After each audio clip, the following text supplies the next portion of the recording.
बोयापति श्रीनु की फिल्में देखना अपने आप में ही एक अलग ही अनुभव है। ये एक ऐसी दुनिया है जहाँ लॉजिक और साइंस नाम के शब्द डिक्शनरी से बाहर फेंक दिए जाते हैं। बोयापति श्रीनु और नंदमुरी बालकृष्ण की अखंडा 2 तांडव यानी ऐसी फिल्म जिससे बिना कोई उम्मीद रखे थिएटर में जाओ, बस जश्न मनाओ। फिल्म में नंदमुरी बालकृष्ण एक बार फिर भगवान और सुपर हीरो बनकर लौटे हैं, लेकिन सवाल ये है कि क्या इस फिल्म को थिएटर में देखना एंटरटेनिंग है या सिर्फ एक सिरदर्द। तो आइए इस पर विस्तार से बात करती है। कहानी शुरू होती है एक पडिट्टी हौसी देश की साजिश से। इस बार उनके निशाने पर है सनातन धर्म। अगर भारत को तोड़ना है तो उसके नर्व सेंटर यानी सनातन धर्म पर हमला करो। बस इसी सोच के साथ वे महाकुंभ मेले में बायोलॉजिकल अटैक यानी जैविक हमले की प्लानिंग करते हैं। हमला होते ही देश में हड्डकंप मच जाता है और DRDO रक्षा अनुसंधान संगठन पर इस वायरस का इलाज ढूंढने की जिम्मेदारी सौंपी जाती है। ये मुश्किल काम गलती से या किस्मत से एक 16 साल की छोटी लेकिन सुपर इंटेलिजेंट लड़की जननी हर्षाली मल्होत्रा के हाथ लग जाता है।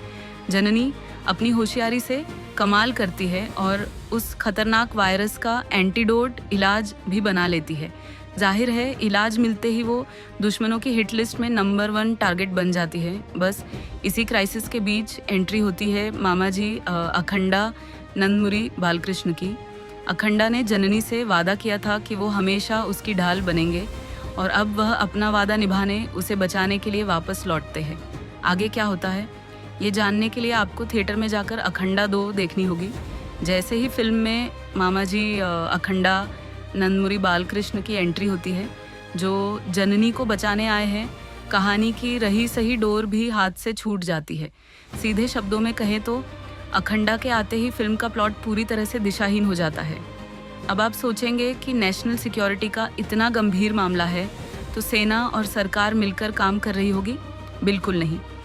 बोयापति श्रीनु की यूनिवर्स यानी बोयापाटी वर्स में प्रधानमंत्री से लेकर पुलिस, रॉ और यहाँ तक कि पूरी इंडियन आर्मी को एक तरफ हटने के लिए कह दिया जाता है क्योंकि अखंडा आ गए हैं।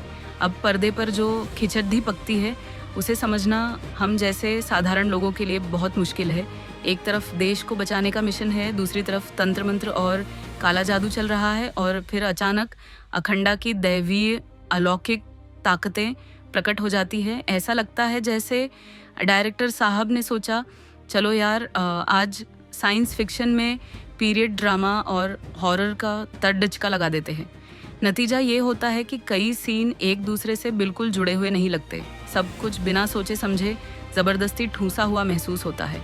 बोयापति श्रीनु और नंदमुरी बालकृष्ण की जोड़ी पर्दे पर साइंस और तर्क को चुनौती देने के लिए मशहूर है। ये फिल्म भी उसी परंपरा को आगे बढ़ाती है, लेकिन इस बार हद से ज़्यादा। जब अखंडा मैदान में उतरते हैं तो उनकी एंट्री के सामने भारतीय शासन व्यवस्था घुटने टेक देती है। फिल्म में एक सीन है जिसे सीधे शब्दों में बयां करना नामुमकिन है। बर्फ से ढके हिमालय में अखंडा अपने दुश्मन की धड़-ढकन चेक करने के लिए उस पर त्रिशूल मारते हैं, उसे हवा में उठाते हैं और कई बार झूलों की तरह इधर उधर घुमाते हैं। हॉल में बैठे लोग या तो ज़ोर से चीयर करते हैं या ज़ोर से हंसते हैं। अब ये बताना मुश्किल है कि इस सीन के ज़रिए निर्देशक हमें एक्शन दिखाना चाहते थे या हंसाना था, और इस तरह के कई सारे सीन इस फिल्म में हैं।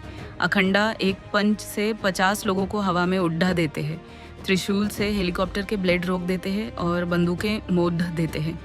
एक सीन में तो लोग हीरो को बंदूक से गोली मारने की जगह बंदूक से ही चाकू की तरह गोदने का फैसला करते हैं। बोयापति श्रीनु का ये नो लॉजिक निर्देशन अब खुद में एक जॉनर बन चुका है। आप इसका मजाक उड़ाएं, मीम बनाएं, लेकिन आप इसकी कन्विक्शन को नज़रअंदाज नहीं कर सकते क्योंकि वो अपनी फिल्म पर पूरी शिद्दत से यकीन करते हैं। लेकिन कन्विक्शन से अच्छी फिल्म नहीं बनती।